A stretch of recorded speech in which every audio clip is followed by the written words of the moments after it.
All of our jurors are here. They're finishing up the orientation video, and Mr. Schaefer will be bringing them in for the group instructions.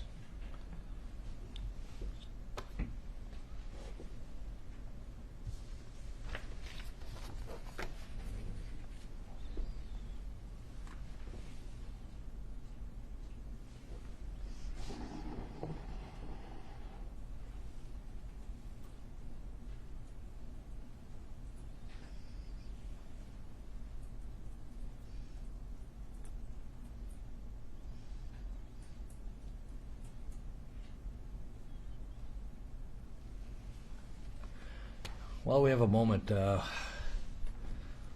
what motions are we going to address tomorrow? I think there's just one left, Your Honor. The May 6, 2019 404B evidence? State agree with that? I think so. Sounds like it. I don't think so. All right. And let's start at 8 o'clock for that one as well. And that should be the last time we have to start at 8 a.m. then. Which feels like 7 o'clock in the morning to us all right now, I know. So.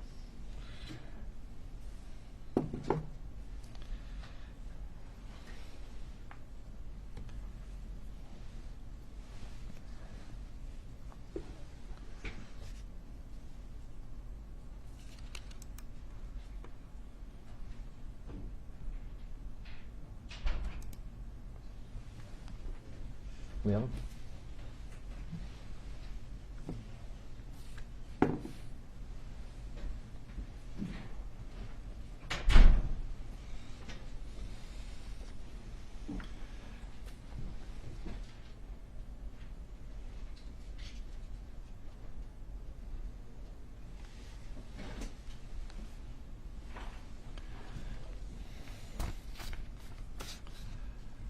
Go ahead, take any seat you'd like.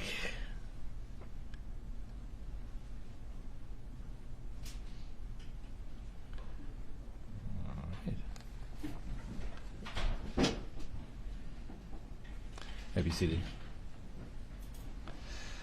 All right.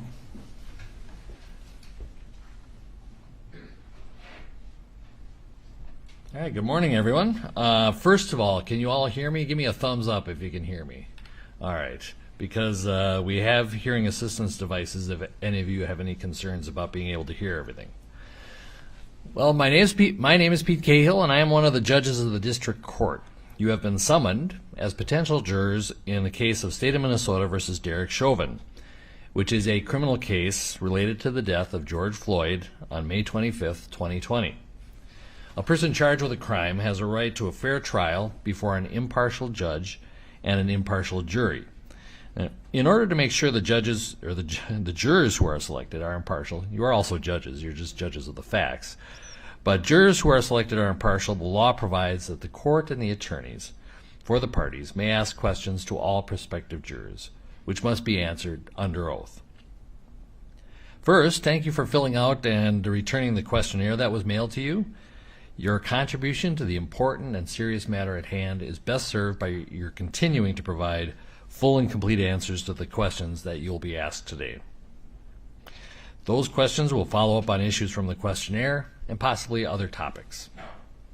After the questioning is over, the attorneys will have the right to excuse some of you from service on this jury, and I may excuse others of you for what is called cause. In either case, it does not mean that you are not a fair person, and you should not take offense in being excused. I also ask that you not take any offense at any question you may be asked. We must pry to some extent in order to explore some opinions you might hold and hear about experiences that you've had that might affect your ability to serve in this case. The defendant, Mr. Chauvin, has been charged with murder in the second degree and manslaughter in the second degree. Now, in the normal course of trial, charges are usually added or subtracted from these charges, but those are the charges today for you. To the charges, the defendant has entered a plea of not guilty, which is a denial of each and every material allegation in the charges. And I'm going to have the participants in this case introduce themselves, starting with the state. Good morning. My name is Steve Swisher. I represent the state of Minnesota. Good morning. My name is Christina Marinakis, and I'm assisting with the prosecution. Good morning. My name is Keith Ellison, and I represent the state of Minnesota. Good morning. Erin Eldridge for the state of Minnesota. All right, Mr. Nelson, if you'd introduce your client and your team. Good morning. My name is Eric Nelson. Behind me is my assistant, Amy Voss, and together we're representing the defendant, Derek Chauvin. All right, by show of hands, does anybody recognize any of these people? Actually, I should say more than recognize. Are you acquainted with any of these people? Okay, and you are juror number? 5-1. 5-1? Yes. All right, and who do you recognize? Mr. Ellison. Okay, have you dealt with him personally? He was my congressman, and I voted for him, and I voted for him for Attorney General, so I don't know how much that weighs. I don't know how much that weighs that I Okay. voted for. All right. I'm thinking more of anybody who has a professional relationship, personal relationship with him, aside from the fact that he is an elected official. Anybody. Okay. Good to bring up, though. It's always better to err on the side of more information than less. So, all right. Does anybody recognize anybody else from the Attorney General's office? Are you acquainted with anybody from the Attorney General's office, including other attorneys who might be in this case, including Mr. Jerry Blackwell, and other people who might work in that office? Does anybody have a close relationship with anybody there? All right. Anybody know Mr. Nelson or have any dealings with his law firm? Okay, no hands. Anybody recognize anybody in the courtroom for that matter? Let me stop. Not recognize, but are acquainted with, have a relationship with the people in this courtroom. Okay, thank you. You have been given a copy of a list of potential witnesses, and I'd like to review that before your individual questioning. At that time, you'll be asked if you know anyone who is on that list. Now, one of the things the attorneys may not do during jury selection is to instruct you on the law. But I do want you to be aware of some of the basic concepts that apply in all criminal cases so that you may keep them in mind as you answer the court's and the attorney's questions, because they will touch on those topics. So I will instruct you as follows. First, the charges against the defendant are not evidence, and they create no inference of guilt. No member of the jury should in any way permit himself or herself to be prejudiced against the defendant because a charge has been made against him or because he has been placed on trial. The defendant is presumed innocent of the charges made against him, and in order for you to find the defendant guilty, the state must prove guilt beyond a reasonable doubt. The defendant does not have to prove innocence. The presumption of innocence remains with the defendant throughout the trial unless and until he has been proven guilty beyond a reasonable doubt according to the law and the evidence admitted at trial. Proof beyond a reasonable doubt is such proof as ordinarily prudent men and women would act upon in their most important affairs. A reasonable doubt is a doubt based upon reason and common sense. It does not mean a fanciful or capricious doubt, nor does it mean beyond all possibility of doubt. Now, if you serve on this jury, you and your fellow jurors will be the sole judges of whether a witness is to be believed and of the weight to be given a witness's testimony. There are no hard and fast rules to guide you in this respect. But in determining believability and weight of testimony, jurors may take into consideration the witness's interest or lack of interest in the outcome of the case, relationship to the parties, their ability and opportunity to know, remember, and relate the facts, their manner, their age and experience, their frankness and sincerity or the lack thereof, the reasonableness or the unreasonableness of their testimony in light of all the other evidence in the case, and any other factors that bear on believability and weight. If on this jury, you should rely in the last analysis upon your own experience, good judgment, and common sense. There are things you should not do during jury selection. You are not investigators. You are not to go out to do any looking, and you are not to ask people about this matter. You are not to use the internet to look for information about this case or about the law. Above all, you must not talk to anyone who is involved, the lawyers or the witnesses. Do not be offended if the attorneys, parties, witnesses, or spectators do not speak to you. They know it will be improper to contact you during trial, and they will confine themselves to contact as the part of the normal selection process, otherwise confining themselves to a brief greeting. Now, during the selection process, your family and friends will be curious as to what you are doing. You may tell them that you are on a panel of potential jurors in a criminal case, and that is all you should tell them. The length of the trial, if necessary for your employers, you could probably mention the length. But other than that, you should not talk to people about this case or what you are doing. Now, since that is all you should tell family and friends, and possibly an employer, that is all you should tell the general public. So please, during the course of this trial and during these proceedings, refrain from using Facebook, Twitter, or other social media to announce that you are a potential juror or to comment on this trial. You may access such social media tools, but please do not publish any information about this case or your thoughts about this case. You do not have to stay away from people and refuse to speak to them. Do whatever you wish, but do not talk about this case, and do not talk at all to anyone who is involved. Now, because of the nature of the charges, this case is receiving media coverage. Do not read about this case in the newspapers or online, and do not listen to news about it on radio or television. This trial, including jury selection, is being televised, but no video of you or any other juror will be taken at any time, now or during the trial if you are selected. Also, your name will not be used in the courtroom at any time. You will only be referred to by your random number to protect your privacy. The audio of anything you say will be broadcast, unless we need to discuss something deeply personal, extremely sensitive or embarrassing, or which would tend to specifically identify who you are. In those cases, I will order that the audio not be broadcast so that the only people who can hear what you're saying are within this courtroom. You will still have to answer questions, and a record will be made of it, but without the audio or video broadcast. Now, just checking who our first juror is. I believe juror number 51. You are going to be our first juror, so I'm going to have you remain.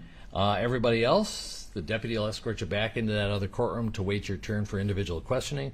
Please keep in mind all the COVID restrictions we are doing.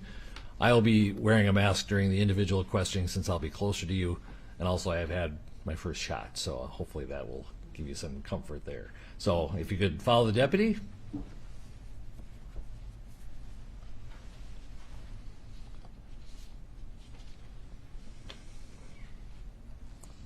And juror 51, if you could come on up.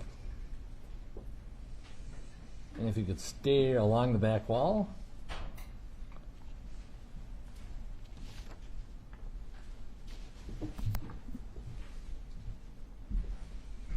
Have a seat.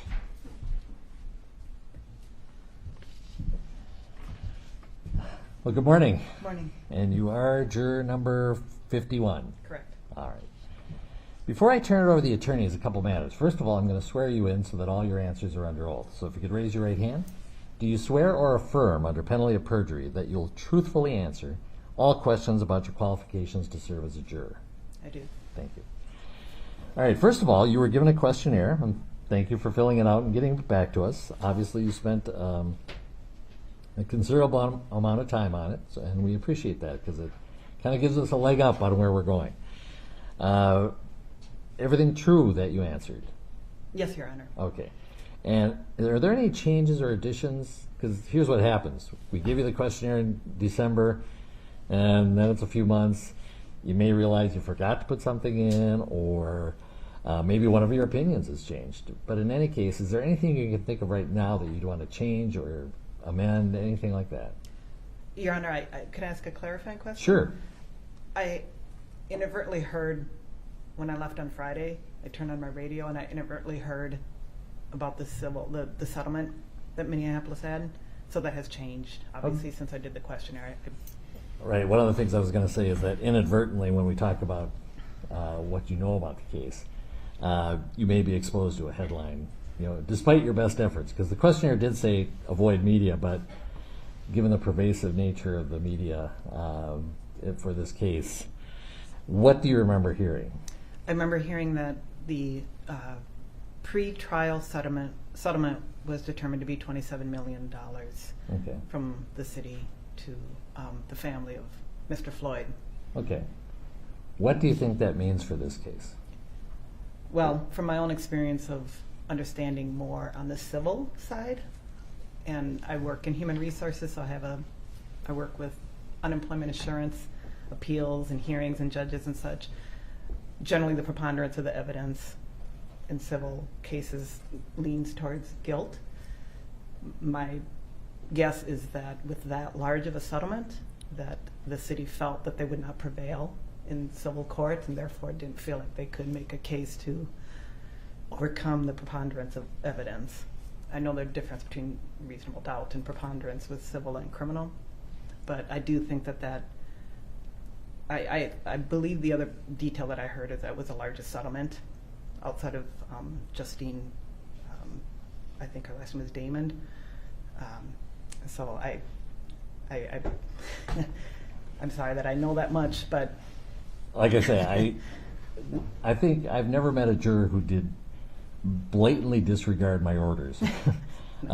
It's just that, in fact, even before that was announced, I've said to many jurors, inadvertently you might run into a headline or somebody even discussing with you and say, hey, did you hear what's happening? And we've told you don't reveal that you're a juror, and so you can't exactly stop them.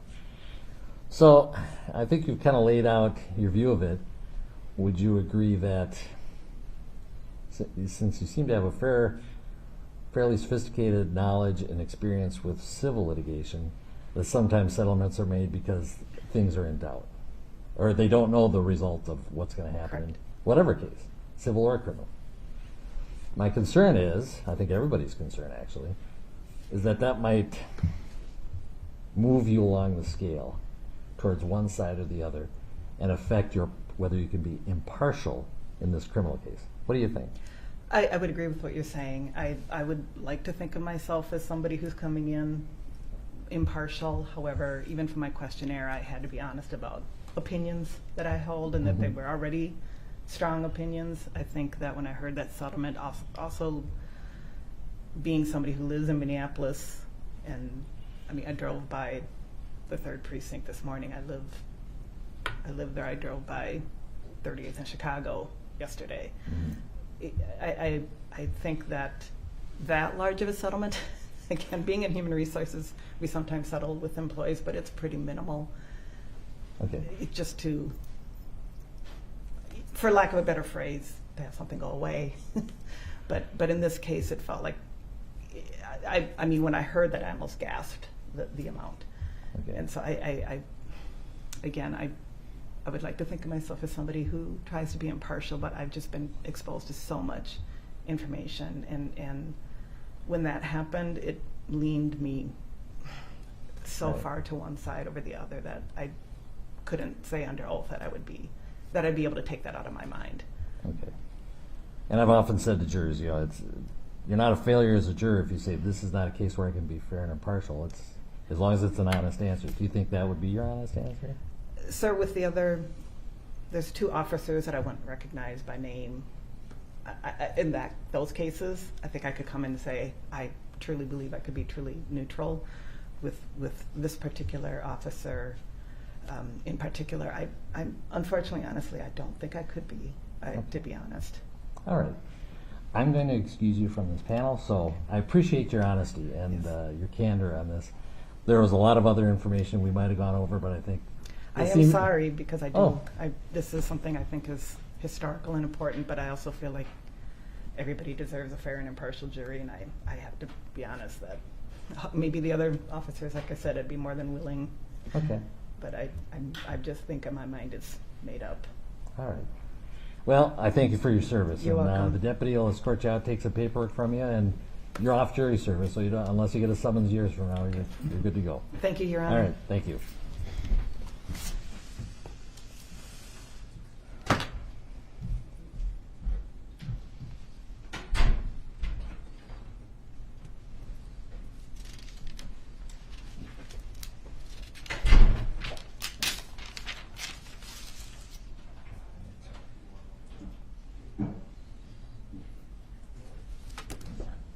Great.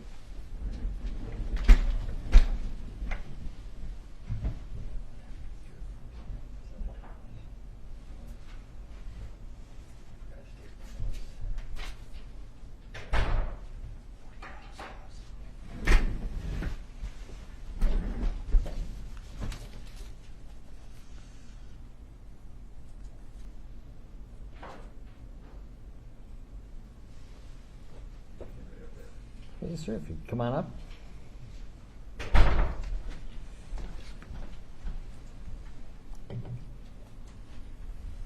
Good morning. Morning. And you are juror 52. 52, correct. All right. A couple things before I turn you over to the attorneys. First of all, I'm going to swear you in so that all your answers are under oath. So if you could raise your right hand. Do you swear or affirm under penalty of perjury that you will truthfully answer all questions about your qualifications to serve as a juror? I will. All right, thank you.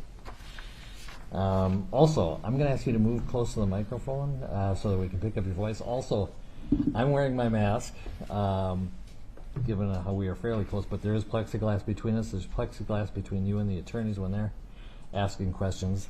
So if you feel that it would be more comfortable or that we could hear you better with the mask removed, feel free to remove the mask while you're being examined. Your choice. I'm not going to make you do it, but if you feel comfortable doing it, that'd be fine. Got it. Okay.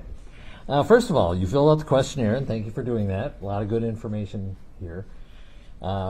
Is everything that you answered on that questionnaire true and correct? Yes. All right.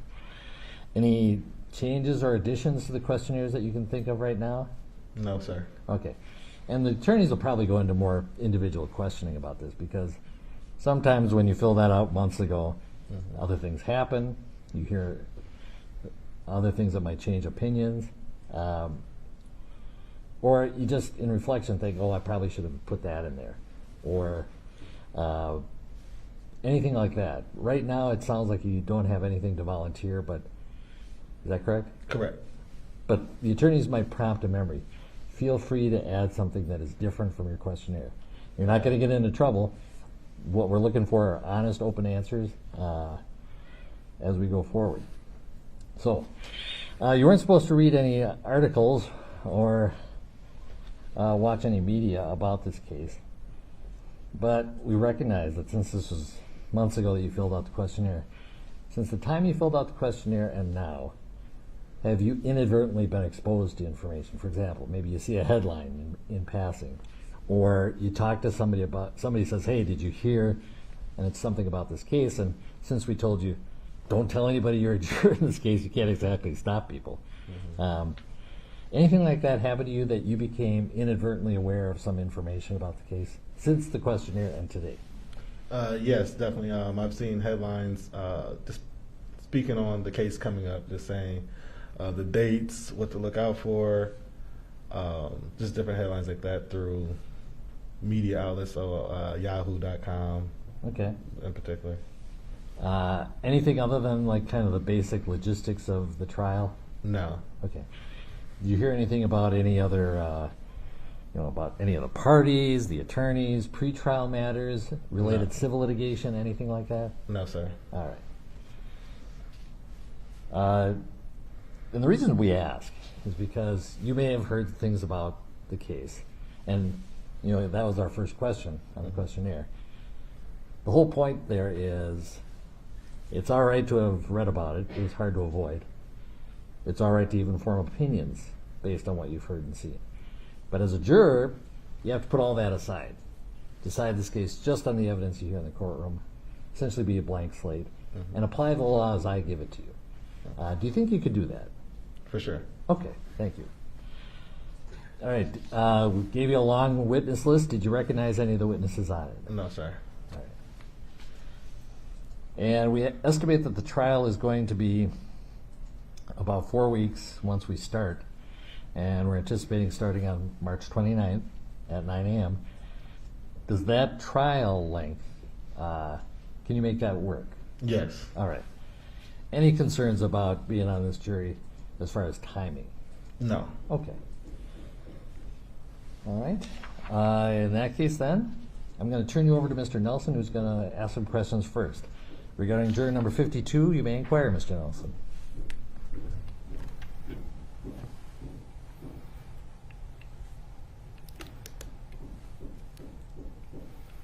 Good morning, sir. Good morning. Thank you for being here this morning. Were you here on Friday, too? I was, yes.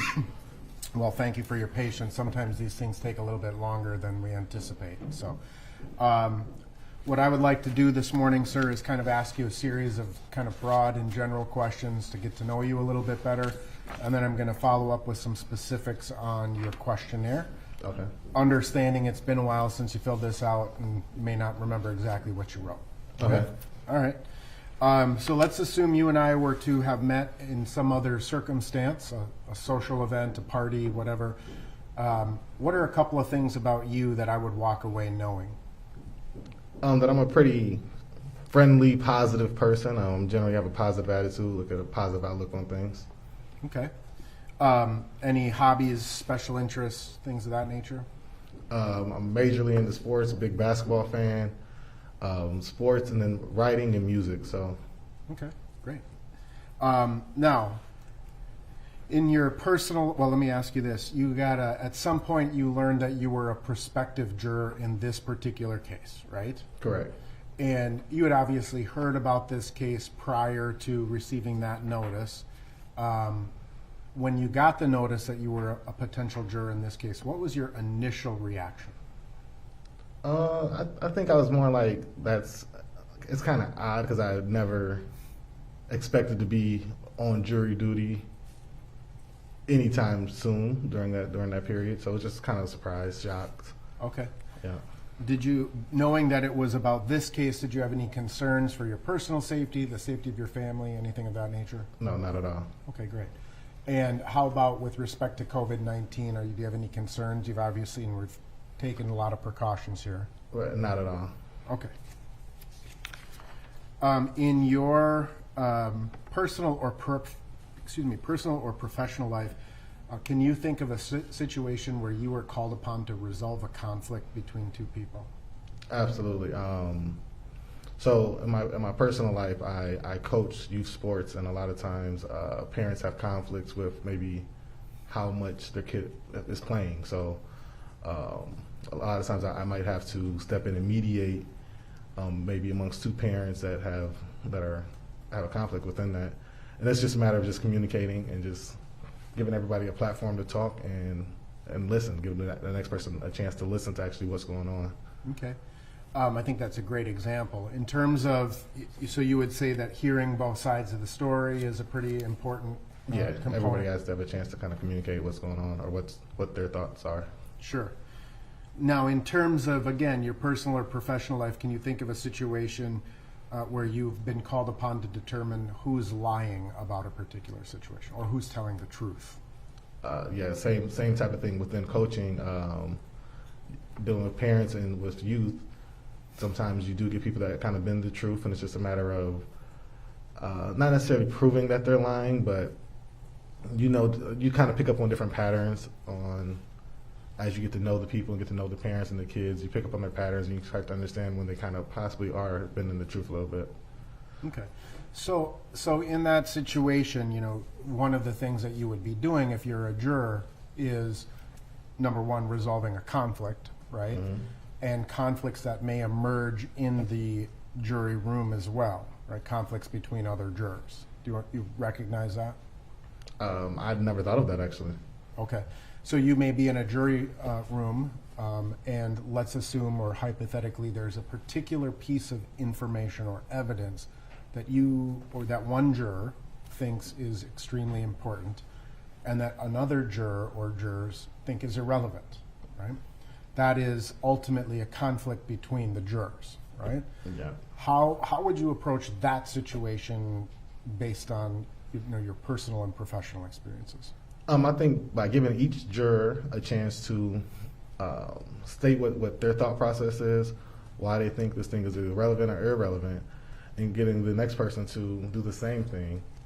And then from there, we would have to kind of discuss, I guess as a group, we would have to discuss on what makes sense. Okay. And there's always a possibility that maybe, depending on what it is, they possibly could both be right, one could be wrong, one could be right.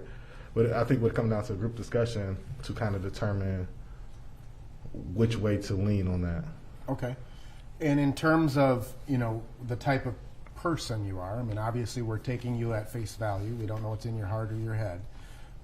Let's assume that it's you that has a very strong opinion that this piece of evidence is relevant or important, right? And others just think that that's nuts, that it's not relevant. Are you the type of person who agrees merely for the purpose of consensus, or do you stand your ground and defend your position? Yeah, I have no problem standing on what I'm saying or what I believe until proven otherwise. Okay. That's definitely just who I am. Okay. And in terms of your, again, your role as a juror is to determine, you may have two witnesses who testify, right? And they're both looking at the exact same piece of evidence or the same event or whatever, but they interpret it or view it differently, right? So your job is to determine which of these people's testimony is credible. So who's lying, who may be lying, or who may be telling the truth about a particular situation. Other than kind of hearing out both stories, what tools can you bring to that analysis?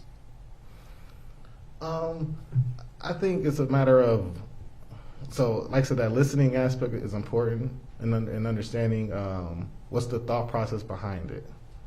I think that kind of is how you determine that, or at least for me, is just understanding the thought process behind it, and it would have to make sense logically to me individually. So if it doesn't make sense logically to me as a person, it would be hard for me to comprehend it. Okay. Well, you said something interesting a little bit ago, too, in terms of until you would be proven wrong or proven otherwise, right?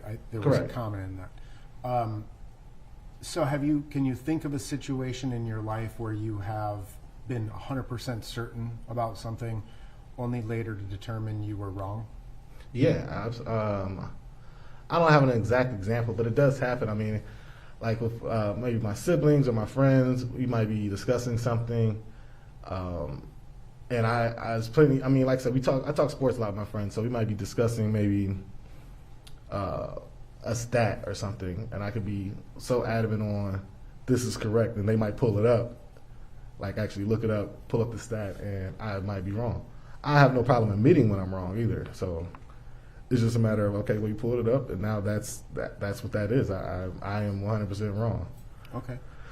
And so are you the type of person who kind of draws from that experience, and maybe next time you're talking stats, you remember that? And Oh, yeah, I definitely remember. Yeah. Okay. So then that's kind of put in my back of my mind and kind of cataloged in my brain. Okay, great. So again, one of your jobs as a juror is the judge will give you the law. You'll sit through the trial. You'll hear all of the evidence. You'll hear all of the testimony. And at the end of the trial, the judge will give you rules of law.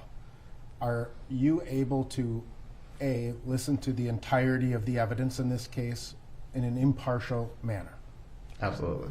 So any prior opinions you may have formed about this case, you're telling us you can set those aside and judge this case on the evidence as presented in court alone. For sure. Great. And at the end of the case, then, the judge will give you rules of law. And I know that you're not a lawyer, so, but you may read the law and you may think it's wrong or that it should be changed. You may have an opinion about the law. Are you able to apply the facts as you hear them in court to the law, even if you disagree with the law? Yes. Okay, great.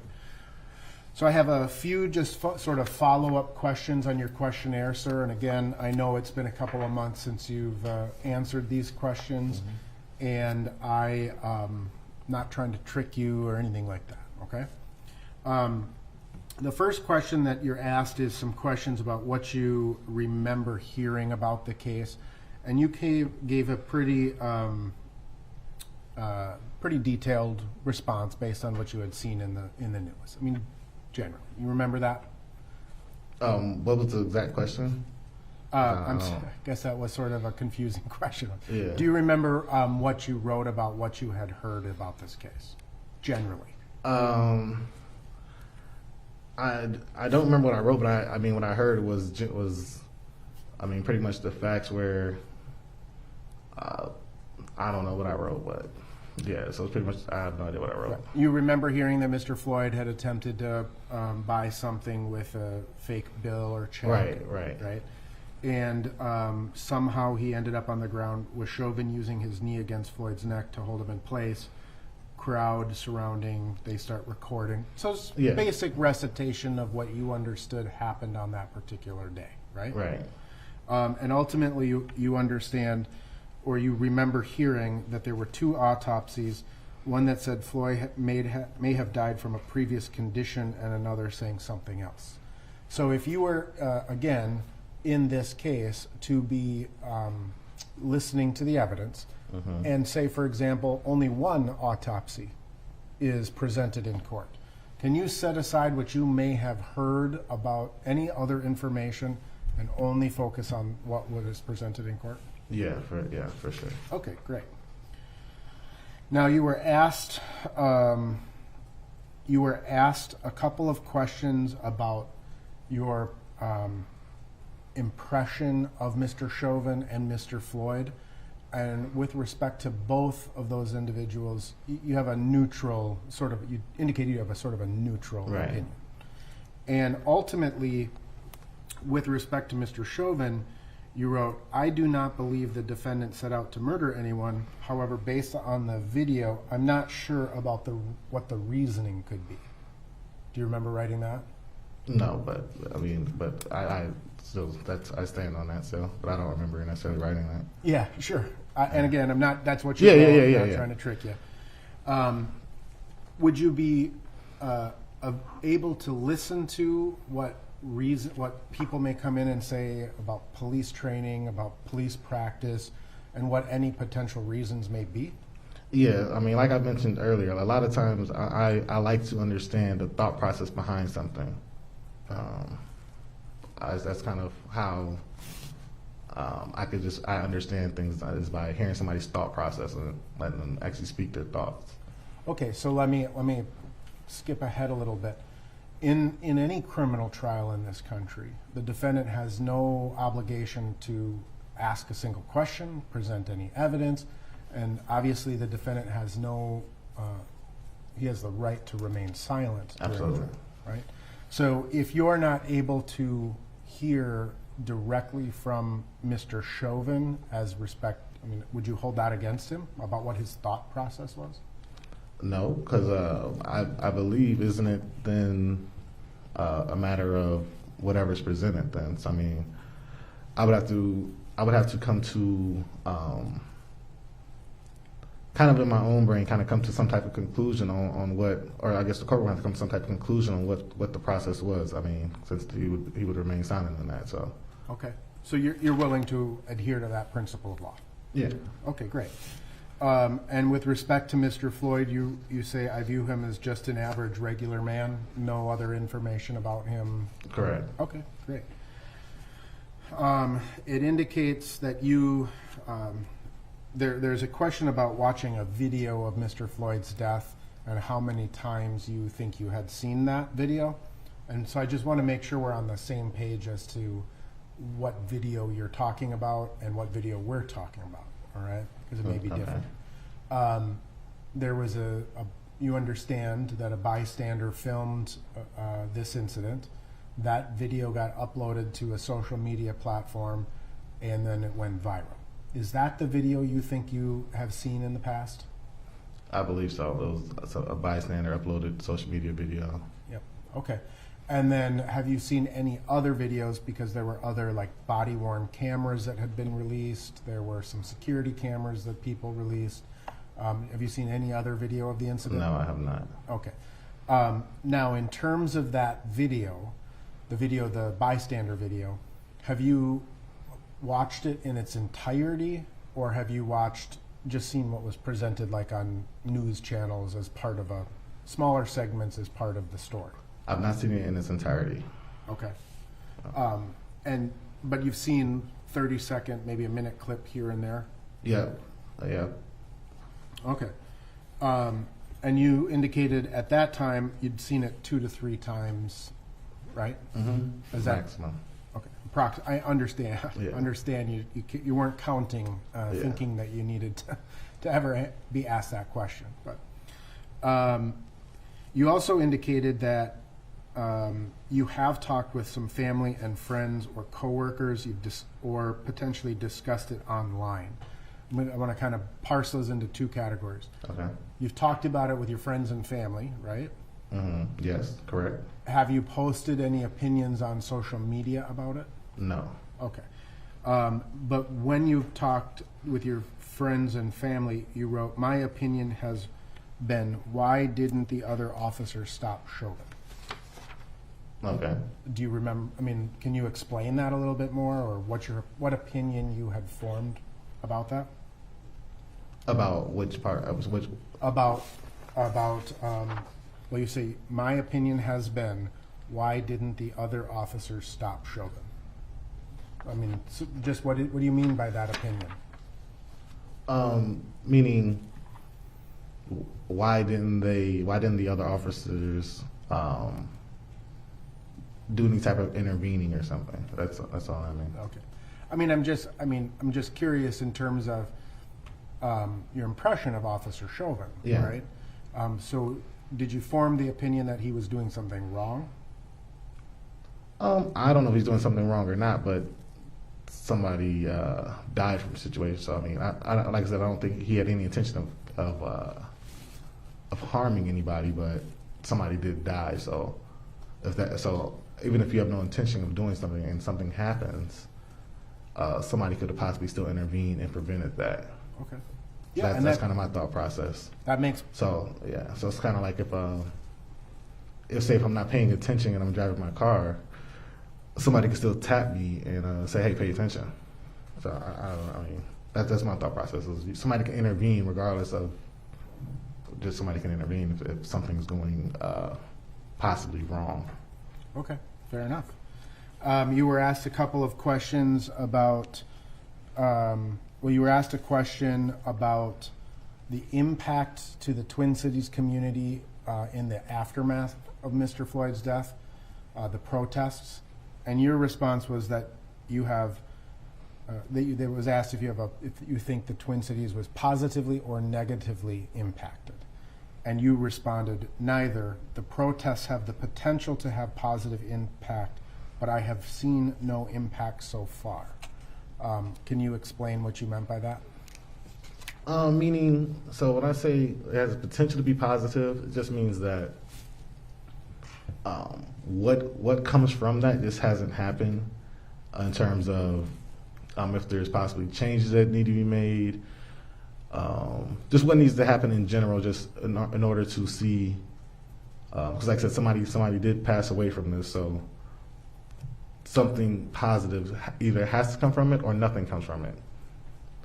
It was something positive could be, like I said, just simple, maybe a few changes in the way things are handled. I don't know. I don't know what they could be, but I do feel like something positive could possibly come from it. I don't know what negative could come. Like I'm not the type of person that kind of harps on the negatives. I don't even know what the negative impacts could be personally. Okay. You were asked a question about whether you have personally ever seen the police use more force than was needed, and you checked the box yes, and you wrote, "In downtown Minneapolis, I've seen police body slam, then mace an individual simply because they did not obey an order quick enough." Was that, it's obviously something you personally observed, right? Correct. Was it a friend of yours, or were you just a passerby to that situation? Just passing by. Okay. Did you see the entirety of the contact between the police and this individual, or do you think it's possible you may have missed something? I definitely could have missed something. I just was walking down the street. But you formed the opinion based on what you saw, that the police used more force than was necessary in that circumstance? Absolutely, yes. Okay. And are you able to set that kind of aside, and you understand that situation is different than this situation, right? Absolutely, yeah. Both isolated in that sense. Okay.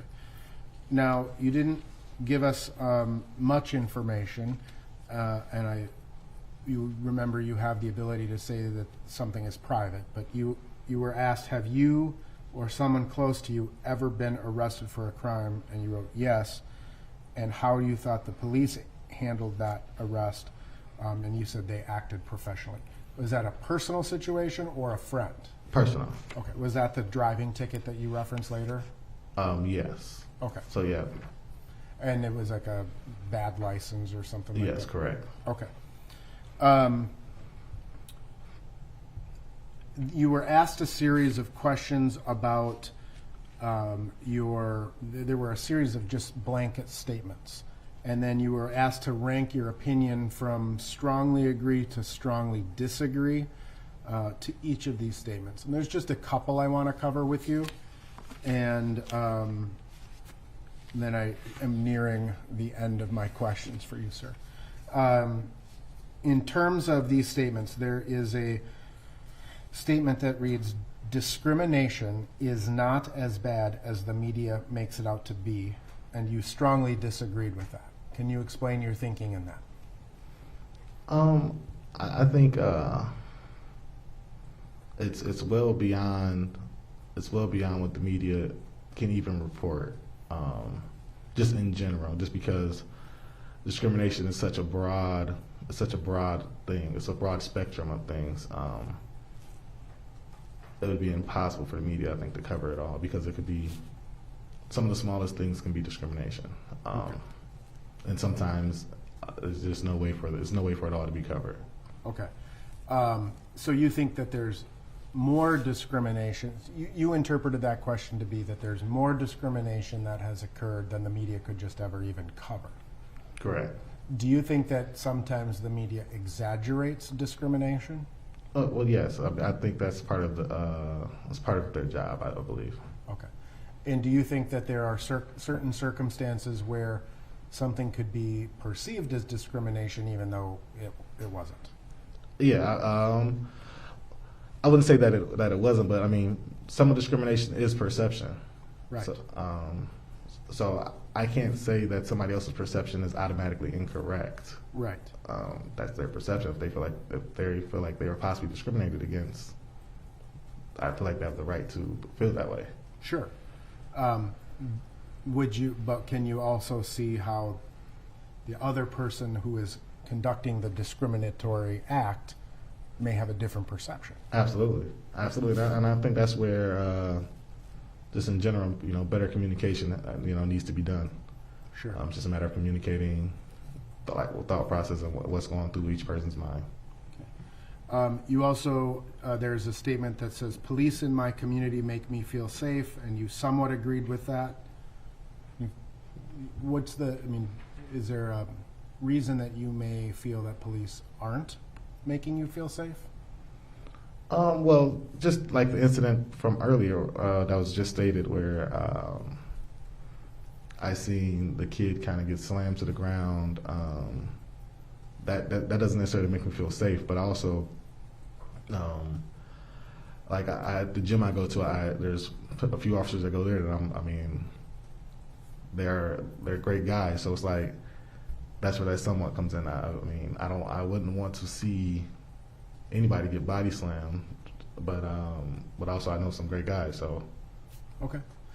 In that situation, did you try to intervene with the police, or were you just a passive observer? Just pass by. Okay, gotcha. There is a statement that says, "I support defunding the Minneapolis Police Department," and you somewhat disagreed with that. Can you explain that? Yeah, I don't quite know what defunding would look like all the way. I haven't read up enough on it. So I don't know whether I would completely disagree or agree. I know benefits to the police. I guess I don't know enough on it to really. I would have to read up a lot more to actually form a strong opinion. Sure. You were asked a couple of questions about both the Black Lives Matter movement and the Blue Lives Matter movement. You indicated that you have a very favorable impression of the Black Lives Matter movement, and you wrote, "Black lives just want to be treated as equals and not killed or treated in an aggressive manner simply because they're black." Can you just explain that a little bit more? Explain my answer? Yes. Could you repeat what you explained? Sure. What you wrote is, Black lives just want to be treated as equals and not killed or treated in an aggressive manner simply because they are Black. Okay. So, I mean, I guess I'm asking is, I understand that your perception of the Black Lives Matter organization is favorable, but Can I pause you? I don't know Black Lives Matter as an organization. Okay. I don't know it as an organization. So maybe that's. I mean, I don't know if that's how the question said. I don't know if it said Black Lives Matter organization. I don't view it as that. So I don't. Okay. That's not how I subscribe to that. So I think it's been in previous jurors, it's been sort of somewhat described as a movement on one hand and organization. I don't think of it as either. I just think of it as a statement. Okay, fair enough. And with respect to the Blue Lives Matter, you had a neutral opinion and you wrote, although I do believe officers' lives matter, I feel like the concept of Blue Lives Matter only became a thing to combat Black Lives Matter, whereas it shouldn't be a competition. Stand by that proposition? Yes, because like I said, Black Lives Matter is just a statement. It's not a thing. It's just people of Black, it's pigment. Their lives matter. It's just a statement. Sure, and I agree. Yeah. You have a friend or relative who works as a corrections officer, is that right? Correct. And again, without identifying the organization with whom he or she works, is that local here in the Twin Cities? Yes. And by corrections officer, do they work actually in the jail, or do they work like as a probation officer in the community? In juvenile detention centers. Okay. Yeah. All right. If you were to, you understand that many, I don't know if they're a civilian person or a trained deputy, but if you were to sit as a juror on this case, would you call up your relative and say, hey, this is what they're saying is training, that's proper training. Is that how you guys are trained? No. Okay.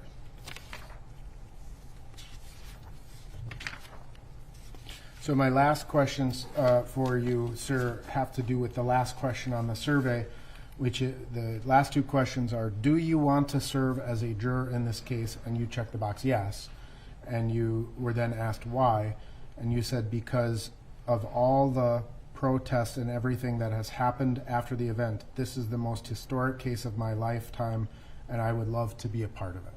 Can you just explain your thinking in terms of how do the protests and things that have happened afterwards have to do with the facts and evidence in this case? Well, there's no correlation between the protests and the facts. The facts are the facts. There's no correlation between those two things. Okay. Me stating that this is possibly a historic moment is just based on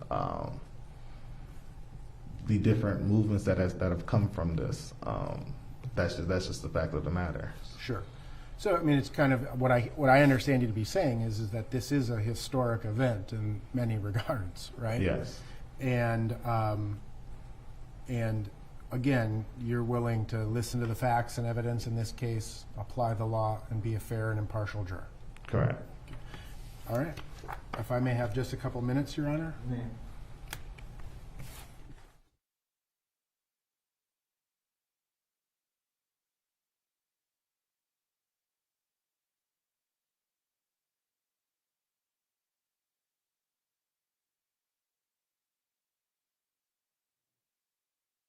Follow-up question, sir.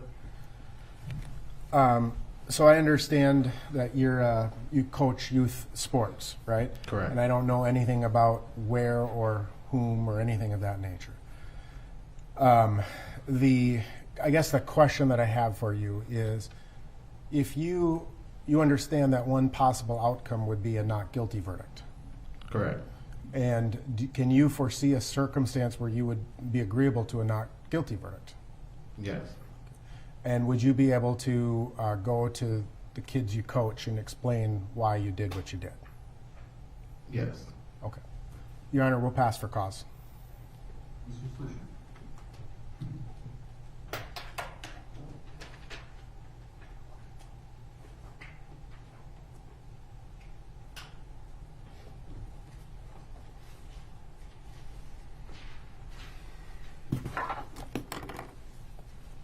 Thank you, Your Honor.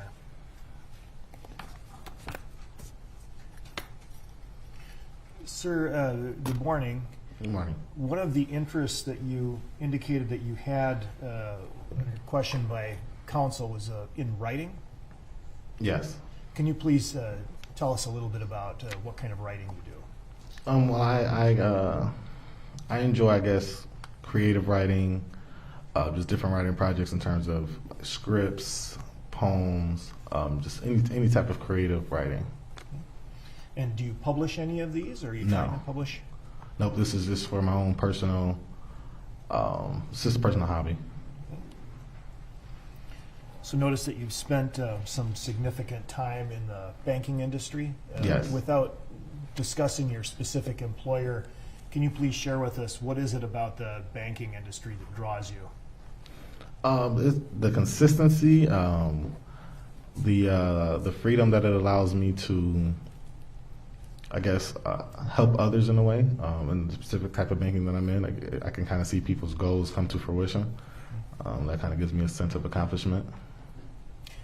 In the role, in the job description that you provided, it seems that you are probably one of the individuals who's interacting with the customer one-on-one quite a bit. Is that right? Yes, correct. Would you describe yourself then as a people person? Yeah, for the most part, yeah. Introvert, extrovert? Probably more extrovert than introvert.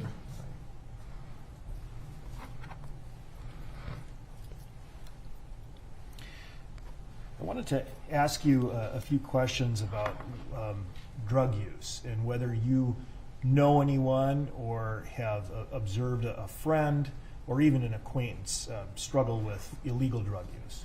Yes, I have. And can you share with us a little bit your opinions of people who may struggle with drug use? My opinion on them is no different than my opinion on anybody else. It's just something that they're struggling with, that they're possibly trying to get through, but they're still just like anybody else. Would it be fair to say that you would not judge someone more favorably or less favorably if you learned that they had a struggle with illegal drug use? Correct.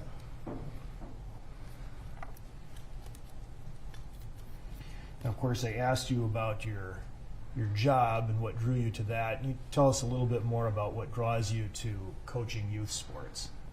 Like similar to my job, I can kind of see, I can see this time kids set a goal or just grow in general and to be positive adults. To me, that gives a sense of accomplishment for myself, to see them grow into adults, to successful adults. Now, this probably has never happened, but one could hear of a situation where, say, a parent could be a little overly enthusiastic during a game and maybe give you some coaching advice on the spot. Has that ever happened to you? All the time. Right? All the time, yeah. And maybe a couple of parents could maybe have disagreements about how much playtime their kid's getting. Yep.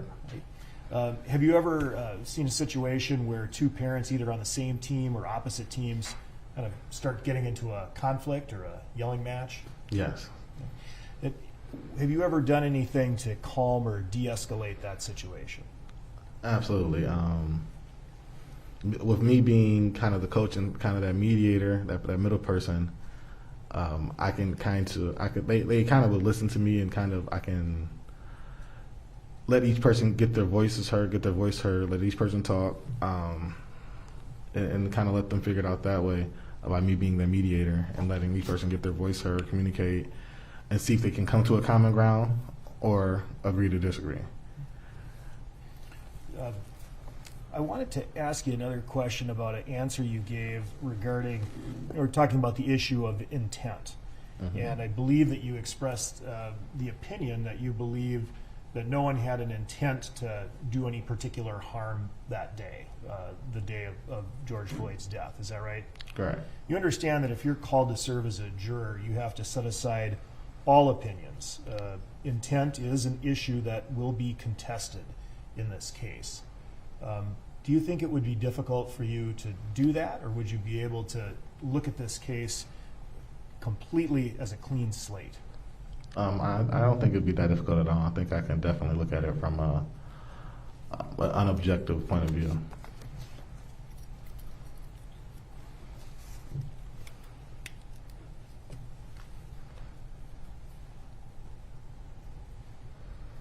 All right. One moment, Your Honor.